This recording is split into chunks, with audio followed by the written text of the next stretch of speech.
तो चलिए मेरे प्यारे दोस्तों, आज मैं आप सभी को न्यू स्काई यूट्यूब चैनल पर स्वागत करता हूं। और आप सभी लोग बहुत ही मन लगा करके, बहुत ही जोश जुनून के साथ पढ़ रहे होंगे।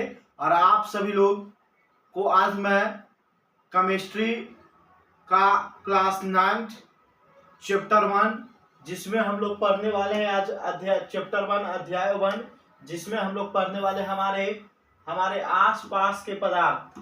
हम लोग कौन सा चैप्टर पढ़ने वाले हैं प्यारे दोस्तों? हमारे आसपास के पदार्थ। हमारे आसपास के पदार्थ होता है, पदार्थ हम लोग किसे कहेंगे, क्या क्या होता है। ठीक है, चैप्टर का नाम क्या है? हमारे आसपास के पदार्थ। ठीक है प्यारे दोस्तों, तो हम सभी लोग आज हमारे आसपास के पदार्थ को इसको बहुत ही बेहतरीन तरीके से समझने का प्रयास करेंगे। और आपको बस क्या करना है कि इस वीडियो को लास्ट तक देखना है प्यारे दोस्तों, जिससे आपको यह वीडियो एकदम समझ में आएगी। और आप सभी लोग लास्ट तक इस वीडियो को जरूर देखिएगा प्यारे दोस्तों। तो आप सभी को न्यू स्काई यूट्यूब चैनल पर बहुत ही स्वागत है। और आप सभी लोग जो भी नए नए स्टूडेंट आए हैं, तो वे क्या कीजिए कि न्यू स्काई यूट्यूब चैनल को सब्सक्राइब कर लीजिए, जिससे आपके पास ये वीडियो सबसे पहले पहुंचे। तो ठीक है प्यारे दोस्तों, मैं आपको एकदम क्लास को चालू करना चाहता हूं और आप सभी लोग देखिएगा, ध्यान से समझने का प्रयास कीजिएगा। हम लोग तो आज पढ़ने वाले हमारे आसपास के पदार्थ, जो हम लोग विषय विज्ञान जिसमें हम लोग केमिस्ट्री होता है, इसी का चैप्टर है प्यारे दोस्तों। केमिस्ट्री का ही एक चैप्टर है जिसमें हम लोग पढ़ने वाले हैं। केमिस्ट्री का ही चैप्टर है जिसके बारे में हम लोग पढ़ने वाले हैं। कक्षा 9 का देखिए, सबसे पहला चीज तो हम लोग समझने की कोशिश करेंगे प्यारे दोस्तों कि पदार्थ किसे कहते हैं। पदार्थ की परिभाषा हम लोग सबसे पहले समझने की कोशिश करेंगे। देखिए हम लोग, देखिए लिखा गया है कि पदार्थ किसे कहेंगे, पदार्थ की परिभाषा लिखे। तो हम सभी लोग जानते हैं प्यारे दोस्तों कि प्रत्येक वस्तु जिसमें द्रव्यमान हो, प्रत्येक वस्तु जिसमें क्या हो प्यारे दोस्तों, द्रव्यमान हो, यानी प्रत्येक हर एक वह वस्तु जिसका भार होगा, क्या होगा प्यारे दोस्तों, भार होगा। ठीक है, प्रत्येक वस्तु जिसमें द्रव्यमान हो, जो स्थान को घेरती हो, उसे ही हम लोग क्या कहते हैं, पदार्थ कहते हैं। संसार का वह समस्त वस्तु प्यारे दोस्तों जिसमें द्रव्यमान हो, जो जगह को घेरेगा, वो सारा क्या कहलाएगा प्यारे बच्चों? तो ये सारा कहलाएगा पदार्थ। क्या कहलाएगा? पदार्थ। और पदार्थ को हम लोग इंग्लिश में मैटर बोलते हैं, या तो सबस्टांस बोला जाता है प्यारे दोस्तों। तो पदार्थ आपको समझ में आया कि ब्रह्मांड को वह समस्त वस्तु, या तो प्रत्येक वस्तु जिसमें क्या हो प्यारे दोस्तों, द्रव्यमान हो, जिसमें क्या हो, द्रव्यमान हो, और जो जगह को घेरता हो, जो स्थान का घेरता हो, उसी को हम लोग क्या कहेंगे, पदार्थ कहेंगे। अगर हम लोग आसपास का ही चीजों को बात करें तो सारा चीज हमारा क्या है, पदार्थ है। जैसे हम लोग, ये कोई वस्तु है, इसमें भी कुछ ना कुछ भार होगा, और इसको हम लोग रखेंगे तो ये जगह को घेरेगा, घेरेगा कि नहीं, तो ये हमारा पदार्थ है। क्या है? पदार्थ। जो बोर्ड पर हम लोग पढ़ रहे हैं, ये भी कोई वस्तु है, इसका कुछ ना कुछ द्रव्यमान है, ये भी जगह को क्या कर रहा है, घेर रहा है, तो ये भी क्या कहलाएगा, पदार्थ कहलाएगा। ठीक है, तो दुनिया के वह समस्त वस्तु जो जिसमें क्या हो, द्रव्यमान हो, और जो स्थान को घेरेगा, उसे हम लोग क्या कहेंगे, पदार्थ कहेंगे। ये बात आपको अच्छी तरीके से समझ में आया? तो देखिए, जैसे हम लोग देखते हैं, लोहा हो गया, उसके बाद पत्थर हो गया, मिट्टी हो गया, बादल हो गया, तारे हो गए, पौधे हो गए, पशु पक्षी हो गए, पशु पक्षी हो गए, ये सारा को जगह घेरता कि नहीं, मनुष्य हो गए, जो भी पौधे में आ गए, पौधा में पेड़, जितना भी पेड़ पौधा सब जगह घेरेगा कि नहीं। और पेड़ पौधा में भार नहीं है, उसका द्रव्यमान नहीं होता है। मनुष्य, हम लोग भी एक प्रकार का पदार्थ है, हम लोग भी जगह को घेरते हैं, और हम लोग में भी क्या है, द्रव्यमान है, वजन है कि नहीं, है ना। तो ये सारा क्या कहलाएगा, पदार्थ कहलाएगा। आपको यह बहुत ही अच्छी तरीके से समझ में आया होगा। तो आप सभी लोग जल्दी जल्दी कमेंट कीजिए, और दो चार गो इसके अलावा भी अपने मन से दो चार को अपने आसपास के चीजों को बताइए कमेंट करके कि आपके आसपास में कौन कौन से पदार्थ हैं। चलिए देखते हैं हम लोग आगे। प्यारे दोस्तों, पदार्थ की जो है 3 अवस्थाएं होती है। ठीक है, पदार्थ की 3 अवस्थाएं होती है प्यारे दोस्तों। बोलेगा कि पदार्थ की 3 अवस्थाएं कौन कौन सी है?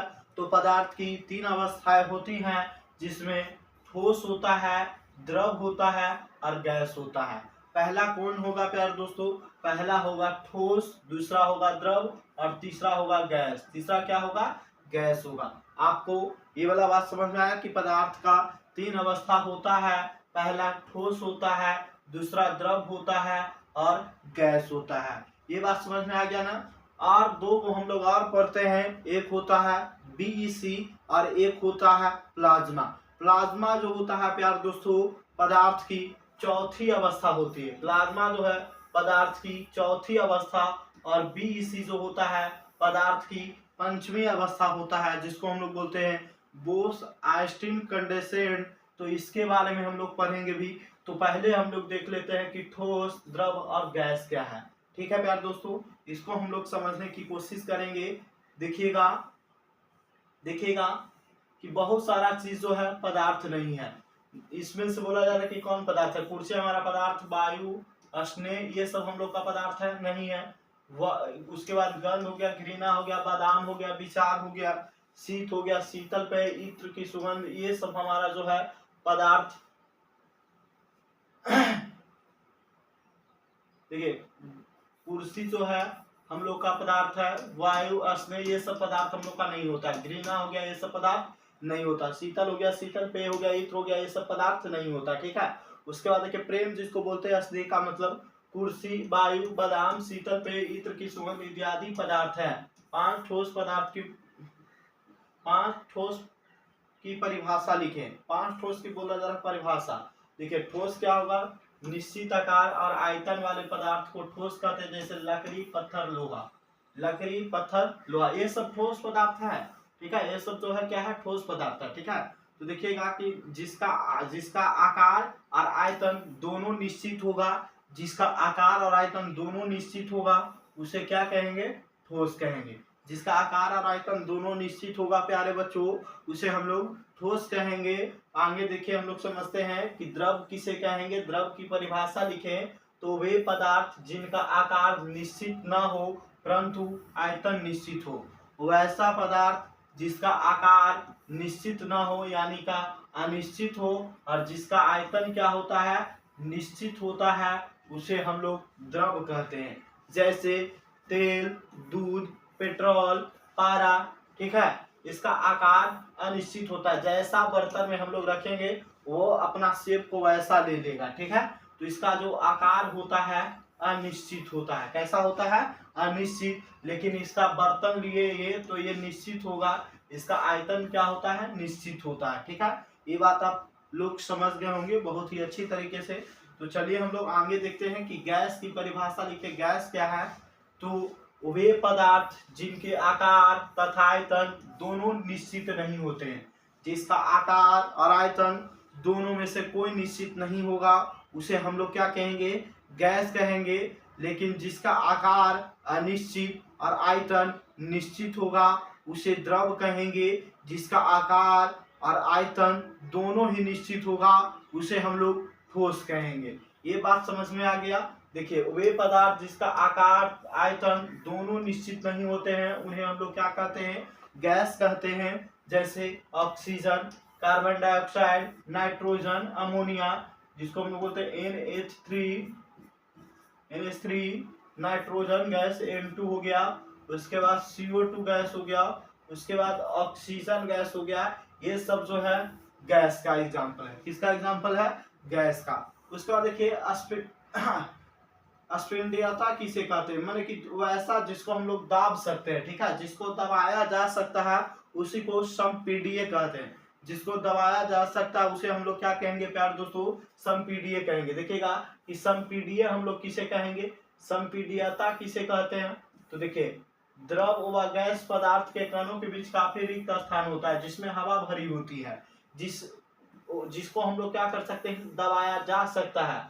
इसी गुण को हम लोग संपीड्यता कहें। जिसको दबाया जा सकता है उसको संपीड्यता कहते हैं। जैसे मान लिया जाए हम लोग गैस को दबा सकते हैं।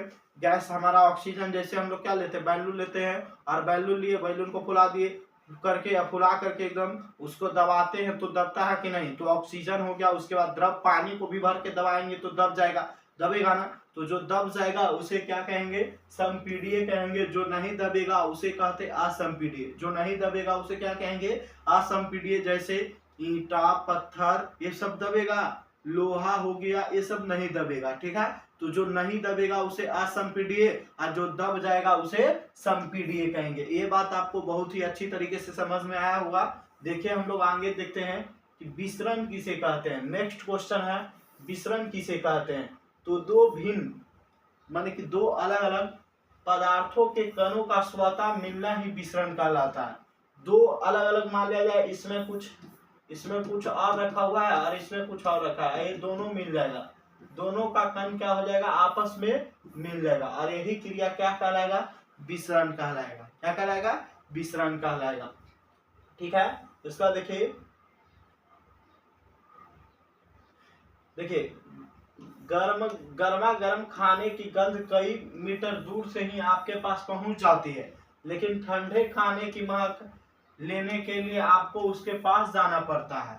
ऐसा होता है प्रक्षेपण के कारण। किसके कारण, प्रक्षेपण के कारण क्या होता है कि जो गर्मा गर्म खाना होता है प्यारे दोस्तों, बहुत ही दूर तक महकता है, लेकिन ठंडा खाना का महक लेने के लिए हम लोग को नजदीक से जाते हैं और ऐसे लेकर के सूंघते हैं कि महक रहा है, लेकिन गर्म खाना रहेगा वो दूर से ही एकदम बन रहा है तो पूरा एकदम महकता है, स्वादिष्ट, ठीक है। उसके बाद देखिए देखा, पदार्थों के कण निरंतर गतिशील रहते हैं। जो पदार्थ होता है उसका जो कण होता है वो लगातार गतिशील होते हैं, गति करते रहते हैं, तथा तापमान बढ़ने पर कणों की गति तेज हो जाती है। जैसे ही तापमान बढ़ेगा प्यारे दोस्तों, तो कणों की गति क्या हो जाएगी, तेज हो जाएगी। उसके बाद बताया जा रहा है, खाने से गंध विसरण द्वारा हम तक पहुंचती है, और गर्म खाने का तापमान अधिक होने के कारण विसरण की दर ठंडे खाने की अपेक्षा अधिक होती है, अतः कई मीटर दूर से ही गंध हम तक पहुंच जाती है। इसी के कारण, विसरण के कारण जब टेम्परेचर अधिक होता है, इसी के कारण हम लोग को जो होता है क्या होता है कि खाने की गंध पहुंच जाती है, लेकिन टेम्परेचर कम होगा, ठंडा होगा, तो खाने की गंध जो होगा हम लोग के पास नहीं पहुंच पाता है। देखिए नेक्स्ट क्वेश्चन है, ये बहुत ही वीवीआई क्वेश्चन है। देखिए कि स्विमिंग पूल में गोताखोर पानी काट पाता है, इससे पदार्थ का कौन सा गुण प्रक्षेपित होता है। देखिए स्विमिंग पूल में पानी होता है जो द्रव अवस्था में होता है। स्विमिंग पूल में क्या होता है, मान लिया जो भी नदी हो या स्विमिंग पूल बोले, ये स्विमिंग पूल में क्या होता है, पानी होता है, जो कौन सा, जो भी पानी हमारा कौन सा अवस्था है, द्रव अवस्था में होता है। पानी का काट पाने से पदार्थ का यह गुण प्रक्षेपित होता है कि द्रवों के कणों के बीच लगने वाला बल कम होता है, अतः पानी का कण आसानी से अलग हो जाते हैं। पानी का कण हम लोग ऐसे ऐसे करके हटाते कि नहीं, पानी का कण आसानी से क्या हो जाता, अलग हो जाता है, जिससे हम लोग पानी के अंदर गतिशील होते, चल पाते, आगे क्यों बढ़ पाते, ठीक है। उसके बाद देखिए पदार्थ के कणों की क्या विशेषता है। तो पदार्थ के कणों की विशेषता निम्नलिखित होती है। पदार्थ के कणों की विशेषता निम्नलिखित है। पहला, पदार्थ के कणों के बीच रिक्त स्थान होता है। पदार्थ के कणों के बीच क्या होता है, रिक्त स्थान, माने कि पदार्थ के कणों के बीच कुछ खाली जगह बच जाता है, उसी को हम लोग रिक्त स्थान कहते हैं। और पदार्थ के कण निरंतर गतिशील होते हैं, लगातार माने गति करते रहता है। पदार्थ के कण निरंतर क्या होता है, गतिशील होता है। और पदार्थ के कण एक दूसरे को आकर्षित करते हैं। पदार्थ के कण एक दूसरे को क्या करता है, आकर्षित करता है, खींचता है। एक कण दूसरे कण को क्या करेगा, खींचेगा, अट्रैक्शन करेगा, आकर्षित करेगा, ठीक है। ये बात समझ में आया। आगे हम लोग देखते हैं, अगला क्वेश्चन है, गैस पूरी तरह से उस बर्तन को भर देती है जिसमें इसे रखते हैं, कारण बताएं। गैस जो होता है वो पूरी तरह से उस बर्तन को भर देता है, इसका क्या कारण है। देखिए तो गैस के कण एक दूसरे से दूर दूर रहते हैं, मैंने कि वो हिया गैस का कण है, एक हिया गैस का कण, तो एक हिया गैस का कण, एक हिया गैस का कण, एक हिया गैस का कण, एक हिया गैस का कण। गैस का जो कण होता है जो एक दूसरे से दूर दूर होती है, तथा उसमें बहने का गुण होता है। माने गैस का बहाव का गुण है कि नहीं, गैस को खुला छोड़ देंगे बह जाएगा। कार्बन डाइऑक्साइड, ऑक्सीजन नहीं बहते रहता है, और ऑक्सीजन का प्यार दोस्तों घनत्व बहुत ही कम होता है, तब ना हम लोग हाथ मारते रहते हैं। अगर घनत्व बहुत ज्यादा रहता तो इसमें हाथ मार पाते। जैसे ईंटा ले, ईंटा पर मारे तो हाथ तब का पार होगा, नहीं ना पार होगा। यानी का घनत्व उसका क्या है, अधिक है, यानी ठोस का गुण है। किसका गुण है, ठोस का। लेकिन पानी में हम लोग हाथ घुसा देते हैं, यानी का जो पानी में हाथ घुसा दिए तो इसमें क्या होता है ना कि ठोस की अपेक्षा द्रव का जो घनत्व होता है कम होता है, ठोस की अपेक्षा द्रव का घनत्व क्या होता है, कम होता है, लेकिन गैस का जो घनत्व होता है अधिक होता है। गैस का घनत्व सबसे कम होता है। प्यार दोस्तों, गैस का घनत्व जो होता है सबसे कम होता है। तब ना हम लोग एकदम इधर उधर हाथ एकदम जने तने मारते रहते हैं। और वही ले ले हम लोग ईटा, और ईटा में मारे तो हाथ हम लोग को इस बार से ऊपर होगा नहीं ना होगा। पानी में भी हम लोग मार सकते हैं, लेकिन द्रव से होगा, ठोस का जो होता है, ठोस का द्रव से कम हो, द्रव से क्या होगा, कम होगा, और गैस से द्रव का घनत्व क्या होता है, ज्यादा होता है। चलिए आगे हम लोग देखते हैं। और देखिए इसी कारण से बर्तन में है जो पूरी तरीके से गैस क्या हो जाती है, भर जाती है, और इसमें बहाव का गुण होता है। इसको खुला छोड़ दीजिएगा, बह जाएगा। और ऑक्सीजन देख ही रहे, चारों पट्टी है, लेकिन इसका घनत्व बहुत कम होता है। अगला क्वेश्चन है, एसीटोन, पेट्रोल या इत्र डालने पर हमारी हथेली ठंडी क्यों हो जाती है। ठीक है, एसीटोन, पेट्रोल या इत्र डालने पर हमारी हथेली ठंडी क्यों हो जाती है। देखिएगा कि एसीटोन या पेट्रोल या इत्र वाष्पशील पदार्थ है। जब इन्हें हथेली पर रखते हैं तो हाथ की गर्मी के कारण इनका वाष्पन तेज हो जाता है। इसके लिए ऊर्जा हथेली से लेती है, जिससे वह ठंडी हो जाती है। हाथ का हम लोग का कुछ ना कुछ टेम्परेचर है। ये क्या करता है कि जैसे ही एसीटोन या पेट्रोल को लेते हैं, हाथ पर रखें, और हाथ पर रखें तो इस पर क्या होता है कि हल्का टेम्परेचर मिलता है, और टेम्परेचर मिलने के कारण यह वाष्पशील हो जाता है, वाष्प बन जाता है, जिसके कारण ये उड़ जाता है तुरंत। ठीक है, यही बोला जा रहा है। और हथेली हमारा एकदम ठंडा हो जाएगा। कैसा हो जाएगा, ठंडा। देखिएगा आगे हम लोग का क्वेश्चन है, ये समझ गए होंगे। आगे हम लोग का क्वेश्चन है कि कप की अपेक्षा प्लेट में हम गर्म दूध या चाय जल्दी क्यों पी लेते हैं। बोला जा रहा है कि हम लोग चाय जो पीते हैं, कप की अपेक्षा, कप जो हम लोग लेते हैं, कप की अपेक्षा, देखते होंगे बहुत ज्यादा क्या सब लोग क्या करते हैं कि फिल्म में, या आप लोग अपने घर पर ही देखते होंगे कि जो कप होता है ना, उसमें हम लोग जल्दी जो चाय गर्मे रहता है, लेकिन वही प्लेट में ले लेते हैं तो चाय ठंडा हो जाता है। और बहुत सारे अक्सर लोग क्या करते हैं, बहुत सारे लोगों को देखिएगा कि वो कप की जगह, कप में तो चाय लेते हैं लेकिन उसको प्लेट से पीते हैं। ठीक है, तो यही बोला जा रहा है कि कप की अपेक्षा प्लेट में गर्म दूध या चाय जल्दी क्यों पी लेते हैं। ठीक है, तो कप में दूध या चाय की सतह का क्षेत्रफल कम होता है। कप में दूध या चाय की सतह का क्षेत्रफल क्या होता है, कम होता है। माने कि कप में जो दूध रखा गया या चाय रखा गया, कप का जो क्षेत्रफल ही कम होता है, जिसके कारण जल्दी ठंडा नहीं हो पाता है, यानी वाष्प नहीं निकल पाता है। और जब क्षेत्रफल बड़ा होगा तो ठंडा अधिक हो जाएगा, तो कम हो जाएगा, जिसके कारण गुटुक गुटुक पी जाएंगे। ठीक है, तो कप में दूध या चाय की सतह का क्षेत्रफल कम होता है, जिससे वाष्पन धीमा होता है और वह देर में ठंडी होती है। माने कि वाष्पन जब कम होगा तो ठंडा भी होने में समय लगेगा कि नहीं, अतः पीने में देर लगती है। लेकिन प्लेट में डालने पर चाय दूध की सतह का क्षेत्रफल बढ़ जाता है, जिससे वाष्पन तेजी से होती है और ठंडा होने में कम समय लगता है। जिससे जैसे ही ठंडा हुआ है मार के गुटुक गुटुक पी गए, और जब उसका सतह बड़ा होगा तो ठंडा भी बहुत तेजी से होगा, वाष्पन की क्रिया तेजी से होगा। जब क्षेत्रफल उसका बड़ा होगा तो क्षेत्रफल बड़ा तो वाष्पन की क्रिया तेजी से, और क्षेत्रफल छोटा तो वाष्पन की क्रिया धीमी गति से होगा। जब धीमी गति से होगा तो ठंडा कम होगा, जल्दी जल्दी नहीं होगा, समय लगेगा उसको। और जितना जल्दी ठंडा वाष्पन की क्रिया होगा उतना ही जल्दी क्या होगा, ठंडा होगा। और जैसे एकदम हल्का ठंडा होते जाएगा तो हम लोग आराम से चाय को एकदम गुटक गए। हाँ, तो यही कारण है। देखिए आगे हम लोग देखते हैं कि गर्मियों में, देखिए गर्मी का जब समय होता है तो हमें किस प्रकार के कपड़े पहनने चाहिए।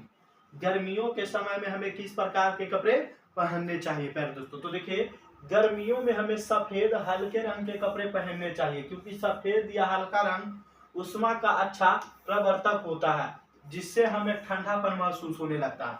देखिए गर्मी के दिनों में क्या होता है ना कि हम लोग अगर ब्लैक कपड़ा नहीं पहनना चाहिए, क्योंकि वो क्या करता है कि जो सूर्य का लाइट प्रकाश आता है और ये प्रकाश को अवशोषण कर लेता है। अब जब अवशोषण कर देगा, अवशोषण करेगा तो क्या हो जाएगा, अधिक गर्मी लगेगा। लेकिन ये क्या करता है कि प्रवर्तक करता है, जैसे आया तो इससे भेज देगा उधर उष्मा को, तो इतना ज्यादा हीट नहीं होता है, जिसके कारण हम लोग को गर्मी भी होगा, कम लगेगा, ठंडापन महसूस होता है। और हम लोग को गर्मी में इसमें बहुत ज्यादा पसीना चलता है। ठीक है, इसीलिए बोला जाता है कि सफेद कपड़ा पहनिए, और सफेद कपड़ा में हवा भी एकदम खुला खुला होता है, हवा भी जाएगा, जिसके कारण एकदम ठंडापन महसूस होगा। लेकिन ब्लैक कपड़ा है, ये क्या कर देता है कि उष्मा को अवशोषित कर देता है, जमा कर लेता है, जिसके कारण गर्मी बहुत ज्यादा अधिक लगती है। ये बात समझ में आ गया कि नहीं। आगे देखिए कि गर्मी में हमें सूती कपड़े क्यों पहनने चाहिए। अगला क्वेश्चन है 17 नंबर की गर्मी में हमें सूती कपड़े क्यों पहनने चाहिए। तो बोलिएगा कि सूती वस्त्र जल का एक अच्छा शोषक है। सूती वस्त्र जल का एक अच्छा क्या है, शोषक है। माने कि जल मिलेगा तो अच्छी तरीके से सोख लेता है और यह पसीने को अवशोषित करने में सहायता करता है। हम लोग को गर्मी में ऐसे भी बहुत ज्यादा क्या लगता है, पसीना आता है, और पसीना आएगा तो उसको पसीना को क्या कर देता है, जैसे पसीना आए तो सूती वस्त्र जो होता है उसको अच्छा से एकदम अवशोषित कर देता है। क्या कर देता है, अवशोषित कर देता है, तथा इसे सरल वाष्पन के लिए वायुमंडल में खुला छोड़ता है और पसीने से तेजी से वाष्प में परिवर्तित होता है। और वाष्पन की गुप्त उष्मा शरीर में से ली जाने के कारण हम ठंडापन महसूस करते हैं। गुप्त उष्मा ली जाती है वाष्पन के द्वारा, इसी के कारण हम लोग क्या करते हैं, शरीर हमारा जो होता है ठंडापन महसूस करता है। कैसा महसूस करता है, ठंडापन महसूस करता है। आपको बहुत ही अच्छी तरीके से समझ में आया होगा। चलिए हम लोग 20 क्वेश्चन तक देखेंगे, उसके बाद अगले क्लास में देखेंगे। देखिए कहा जा रहा है उबलते हुए जल अथवा भाप में जलने की तीव्रता किसमें अधिक महसूस होती है। ठीक है, उबलते हुए जल अथवा भाप से जलने की तीव्रता किसमें अधिक महसूस होती है। चलिए देखिएगा कि तापमान जो होता है बउआ, जो 373 केल्विन पर वाष्प के कणों की ऊर्जा समान ताप पर पानी के कणों की ऊर्जा से अधिक होता है। जब टेम्परेचर जो होगा 373 केल्विन होगा, ठीक है। अब केल्विन करने में हम लोग जानते हैं कि तापमान का ऐसा मात्रा क्या होता है, केल्विन होता है, और 1 केल्विन 373 केल्विन होता है। ठीक है, जब तापमान होगा तो 373 केल्विन वाष्प के कणों की ऊर्जा समान ताप पर पानी के कणों की ऊर्जा से अधिक होता है। ऐसा वाष्प के कणों द्वारा वाष्पन की गुप्त उष्मा के रूप में अतिरिक्त ऊर्जा अवशोषित किए जाने के कारण होता है। अर्थात जब वाष्प त्वचा के संपर्क में आते हैं, इसके कारण हम लोग को क्या होता है कि उबलते हुए जल वाष्प बन के उड़ जाता है। ठीक है, चलिए हम लोग 20 नंबर क्वेश्चन देखते हैं कि नेपथलीन को रखा रहने देने पर यह समय के साथ कुछ भी ठोस पदार्थ छोड़े बिना अदृश्य हो जाती है। इसका कारण क्या है, नेपथलीन को रख दिए, ठीक है, तो यह समय के साथ क्या होता है कि कुछ भी ठोस पदार्थ छोड़े बिना, ठोस पदार्थ को नहीं छोड़ता, ठीक है, छोड़े बिना अदृश्य हो जाती है। इसका क्या कारण है, तो नेपथलीन की गोलियां बिना कोई अवशेष छोड़े गायब हो जाती है, क्योंकि उनका ऊर्ध्वपातन हो जाता है। उनका क्या हो जाता है, ऊर्ध्वपातन हो जाता है, अर्थात तो वे द्रव अवस्था में बदले बिना सीधा गैस में बदल जाते हैं।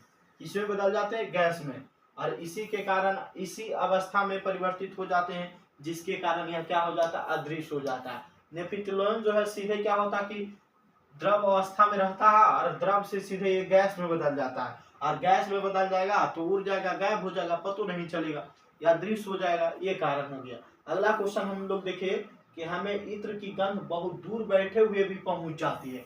कारण क्या है, देखिए, तो इत्र के कण अपने आप हवा के कणों के साथ मिलकर चारों तरफ फैल जाते हैं। इत्र के कणों के इस तरह फैलने के कारण कुछ दूरी पर बैठे होने के बावजूद हम इसकी गंध प्राप्त कर लेते हैं। इत्र का गंध जो होता है अपने आप हवा के कणों के साथ मिल जाता है और मिल करके फैल जाता है, जिसके कारण हम लोग को बहुत कुछ दूरी पर बैठे हुए हैं तो इत्र का गंध हम लोग को महसूस होने लगता है। तो यहाँ तक आप सभी को बहुत ही बेहतरीन तरीके से समझ में आया होगा। जब आपको बेहतरीन तरीके से समझ में आ ही गया है तो आप सभी लोग एक लायक ठोकिए, और आप सभी के लिए एकदम बहुत ही बेहतर ये नोट्स का काम करेगा, और आप सभी लोग इसको लिख लीजिएगा। हम आपको एक एक मिनट का इस तरीके से वीडियो दिखा देते हैं, आप सभी लोग लिख लीजिएगा इसको नोट्स के रूप में, स्क्रीनशॉट ले करके इसको आराम से लिख लीजिएगा प्यार दोस्तों, जिससे आपको बहुत ही ज़्यादा एग्जाम में ये हेल्प करेगा और आपको बहुत ज़्यादा मदद करेगा। इसको लिख लीजिएगा, ये है हम लोग का, आराम से इसको स्क्रीनशॉट ले करके लिख लीजिएगा कॉपी में, और बेहतर तरीके से नोट्स को बनाइएगा, जिससे आपको आगे भी पढ़ने में सहायता मिले।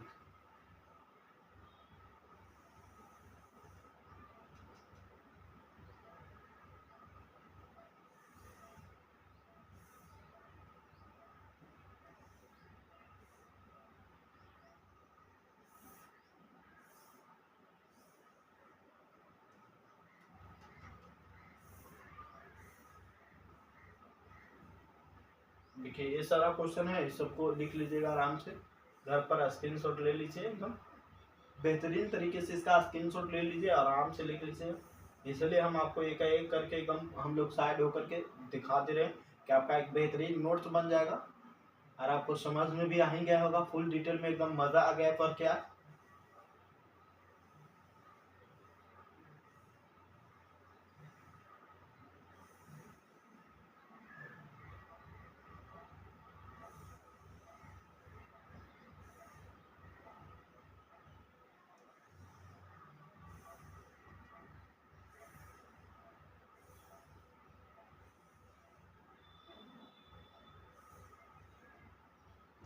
चलिए, तो यहाँ से शुरू था। आप सभी लोग को बहुत बहुत धन्यवाद इस वीडियो को लास्ट तक देखने के लिए, और आप सभी लोग लाइक सब्सक्राइब जरूर कीजिएगा।